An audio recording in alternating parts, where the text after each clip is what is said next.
Welcome to Take 5, your 5-minute inspirational message from Solid Rock Drogheda. About 2 weeks ago, there was a weightlifting competition taking place in Krakow in Poland. It was the World Masters Championship. And after one of the weight categories had been decided and the first, second and third place were going up to receive their gold, their silver and their bronze medals, the second placed weightlifter, Mustafa Rajai, shook hands with the third placed competitor, who was Maxim Zversky.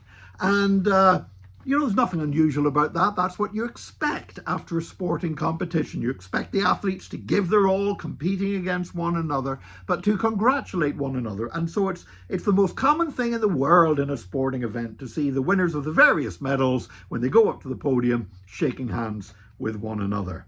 However, the problem is that now, for shaking hands with the guy that finished with the bronze medal, the silver medalist has been banned from weightlifting for life. Not by the weightlifting authorities, but by his own nation. The problem is that Mustafa Rajai is Iranian, and the guy, the bronze medalist that he shook hands with, Maxim Zversky, is an Israeli.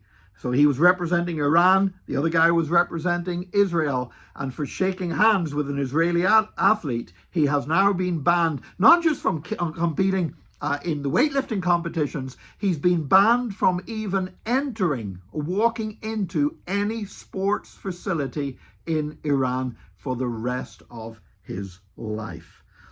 The Iranians justified this action by saying the positions of the federation are aligned with the positions of the holy establishment of the Islamic Republic of Iran. Now, what they're actually saying is this. It's not a case of saying, well, we believe that what we believe is right and what they believe is wrong. It's not even saying we have a political disagreement with Israel or things Israel may have said and done. They're actually saying this, that you are forbidden to treat somebody else as if they are a human being.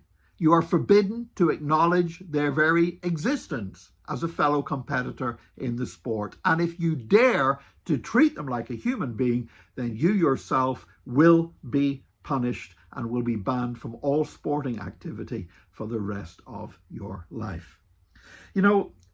I know that the refusal, sometimes athletes do refuse to shake hands. Sometimes it's because of something that's gone on between them. It might be a personal relationship that's gone wrong between them over the years. Sometimes it's because they're annoyed at something that the other person did. Sometimes it's just because they're so disappointed at losing.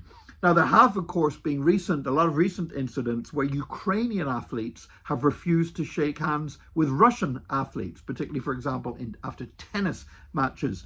Now, I do have to say that I honestly believe, and I love Ukraine. I pray for Ukraine every day. I have many friends in Ukraine. I think what Russia is doing in Ukraine is absolutely despicable. But I know from many years, having visited Russia and seen how churches are restricted by the government there, and having visited Ukraine many times and seen the freedom that churches have, I no doubt which society I would rather live in. But you know what? I still don't believe it's right to refuse to shake somebody's hand because they come from a country, even if your country is at war with that country. That doesn't mean that that athlete supports the war.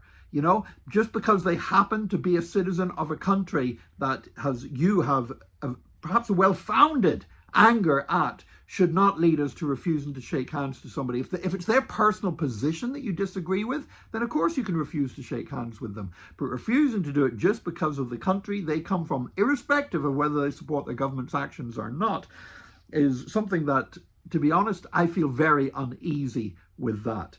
But this Iranian thing is a step way beyond that. And that is not just somebody refusing to shake hands with somebody else, but it's actively punishing very severely somebody for simply shaking hands with somebody else as a fellow human being, as two sportsmen that have competed in an event together.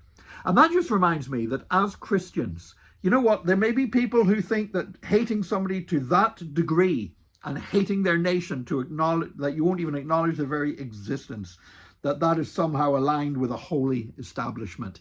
It's not. The fact is that we as Christians always have to interrelate with people who believe different things from what we believe. But we should still treat them with respect. We should still treat them as human beings, even when we disagree, even when we might disagree quite strongly over certain issues. That does not give us the right to treat them as if they are not human beings, as if they are not worthy of our acknowledgement, or as if they don't have the right to exist. So we need to learn as Christians to be absolutely true to what we believe, but still to show respect to others and love to others, because how else are we going to win them with the gospel? May God help you today to be able to reach out in some way to people, even people that you fundamentally disagree with, in Jesus' name. God bless you today. Have a wonderful day. Join us again tomorrow for another Take 5, your 5-minute inspirational message from Solid Rock Drogheda.